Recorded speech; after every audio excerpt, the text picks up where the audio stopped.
Olho por olho, dente por dente, como nos velhos tempos. Um pai mata os dois assassinos do filho. É absolvido em um caso e condenado no outro. O pai é o comerciante aposentado Aguinaldo de Souza Lima, de 62 anos. A história aconteceu na cidade de Araci, periferia de São Carlos, interior de São Paulo. Tudo começou 13 anos atrás, quando José Roberto, de 27 anos, foi morto a facadas por dois homens. A mãe ainda não aceitou a perda do filho. Foi fácil a gente se conformar, né? É muito difícil você olhar na cara de uma pessoa que tirou um filho, né? Você, né? Assim, violentamente, sem mais, sem menos, sem sofrer nada, né? Várias facadas, Deus me livre. Essa história começa em um domingo de 1996. José Roberto, filho de Aguinaldo, tinha um bar bem aqui. Naquele dia, ele resolveu fechar às 3 da tarde para comemorar o aniversário do filho de 5 anos. Dois homens que estavam aqui não quiseram sair. Houve discussão e ele acabou sendo esfaqueado e morto. Rodrigo de Paula, 19 anos, e Milton Batista Nascimento, na época com 28 anos, fugiram para um matagal onde hoje pastam esses animais. Aguinaldo, inconformado pela perda brutal do filho, foi atrás dos criminosos na mesma hora. Armado, conseguiu encontrá-los pouco depois do crime. Aguinaldo matou Rodrigo a tiros e feriu Milton, que foi levado a um hospital e preso em flagrante. Aguinaldo alegou ter sido atacado pelos dois, como conta Joselino, o outro filho dele. E os dois partiram para cima do meu pai. Como eles estavam? Eles estavam drogados, sujos de sangue, bêbado, não estavam com medo de nada. E acabou que meu pai disparou tiro contra os dois e acertou os dois. No caso, o Rodrigo morreu e o Milton foi ferido. No ano seguinte, Milton foi condenado a 12 anos de prisão. Aguinaldo foi absolvido pela morte de Rodrigo. A defesa alegou que ele agiu por forte emoção e em legítima defesa. Houve também, por parte da Promotoria de Justiça, uma certa aceitação pelos fatos que foram trazidos aos autos. No final do ano passado, Milton obteve indulto e veio passar as festas em casa, no mesmo bairro da família de Aguinaldo. Morreu no dia seguinte. No dia 23 de dezembro passado, Aguinaldo e Milton se encontraram neste parquinho do bairro. Aguinaldo diz que foi agredido e revidou. Ele deu um tiro no peito de Milton e logo depois, mais 3 ou 4 na cabeça. Nessa entrevista, Aguinaldo diz que encontrou Milton por acaso e que os dois realmente brigaram. Um ia matar o outro e se eu não estou armado, eu estaria morto, porque ele tem muita força, ele era bem maior do que eu, uma pessoa forte, e eu na idade que estou não tenho força mais para nada, né?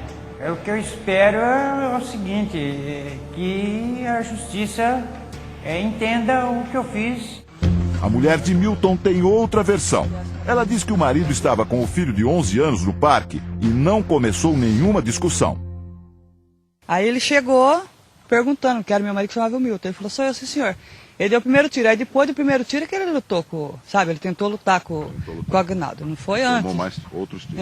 Aí ele veio e né, disparou mais 3 tiros. O menino estava ali e contou isso daí pra mim. Como na antiga prática do olho por olho, dente por dente, a vingança de um dos lados gera um novo sentimento de injustiça do outro. É o que sente neste momento a mulher de Milton. Ela achou a pena de Aguinaldo muito pequena. Justo não foi, né? Mas o que eu vou poder fazer? Né? Por que você acha que não foi justo? Porque, tipo assim, no caso, né? Quando aconteceu com o meu marido, é lógico, meu marido sabe, pagou o crime que fez, né? Agora, no caso, ele chegou, lógico, ele vingou a morte do filho, né? Quer dizer, aí quem sou eu para falar, não tinha que acontecer isso daí.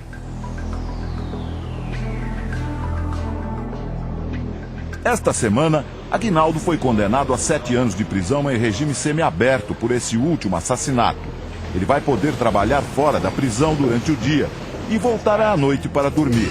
Na prática, a pena pode ser reduzida para pouco mais de 1 ano em regime semiaberto e o resto em liberdade condicional. 13 anos atrás, ele alegou legítima defesa. Mas desta vez, a justiça não aceitou o argumento. Ser condenado a 7 anos de prisão é difícil, mas eu acredito que tenha sido feita a justiça pelo fato de ter tirado uma vida. E com certeza, em breve, ele poderá retornar ao seu convívio familiar, né, diante da ressocialização que ele vai ser admitido. Em São Carlos, o resultado do julgamento é polêmico. Eu acho que não devia prender ele, não. Eu achei que foi justo, né? Por ele ter matado alguém, tirado a vida de alguém, né? A justiça tem que ser feita de acordo com a lei, né? Ele tá errado, né? De ter matado outro ser humano, né? Achei que deveria pegar mais. Matou, tem que pegar mais. Alguns moradores vão até mais longe e justificam a vingança como uma maneira de aliviar a dor. Eu, como pai, faria o mesmo. Eu tenho certeza que qualquer um da gente fazeria aí o mesmo que ele fez, né? É duro você ver um filho morrendo, principalmente a facada, né? Aí você perde a cabeça mesmo. Este psicólogo acredita que é normal o povo ver uma vingança desse tipo como uma coisa justa. Determinados crimes machucam a vítima direta, mas machucam também toda a consciência social. E nessa hipótese, quando existe a identificação da sociedade com o ato de vingança, é como se estivesse resolvido. Agora, justiça foi feita. Então, nessa hipótese, a vingança corresponde a uma espécie de clamor social, que é claro que o tribunal não pode reconhecer, mas que fica no inconsciente coletivo. Quem passa por um grande sofrimento, muitas vezes deseja que o outro lado passe pelo mesmo. O pai sofreu, a família toda sofreu. Então ele há de sofrer e a família dele há de sofrer. A perda de um filho dessa maneira, através de um homicídio, ela é insuportável. Ela é considerada uma das dores mais difíceis que a psique humana pode ser mutilada, machucada. Então, a devolutiva disso, a vingança disso, independe da questão do tempo, independe da questão da idade. O que é fundamental é a questão da paternidade.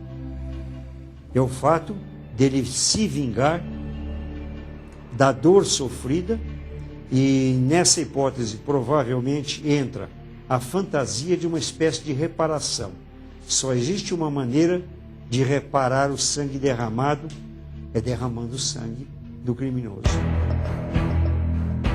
O promotor do caso ainda não decidiu se vai entrar com um recurso para obter uma pena maior para Aguinaldo. O Conselho de Sentença rejeitou as duas teses da defesa, que era de legítima defesa e a causa de diminuição de pena da violenta emoção. Essas duas teses foram rejeitadas.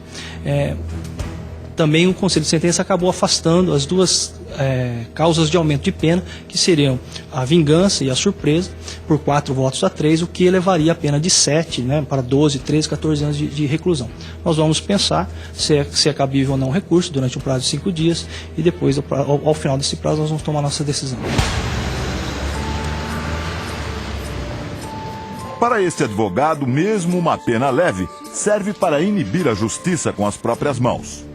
Eu entendo que essa conduta não deva abrir precedentes, até porque houve a resposta do Estado. Então, o precedente ocorreria caso uma conduta desse tipo fosse isenta de sanção penal. Não foi. Houve uma condenação a uma pena, inclusive, privativa de liberdade, que, sem dúvida alguma, o afligirá bastante durante o período que cumprir. O psicólogo também afirma que, embora dê para entender a vingança, ela não pode passar sem punição. Juridicamente não é aceitável, é condenável, moralmente é discutível e psicologicamente é compreensível, embora não possa ser justificado sob o ponto de vista do império da lei. Qualquer crime que a gente comete, que fere a pessoa alheia, isso acho que quem não arrepende só se não tiver mesmo nada com Deus.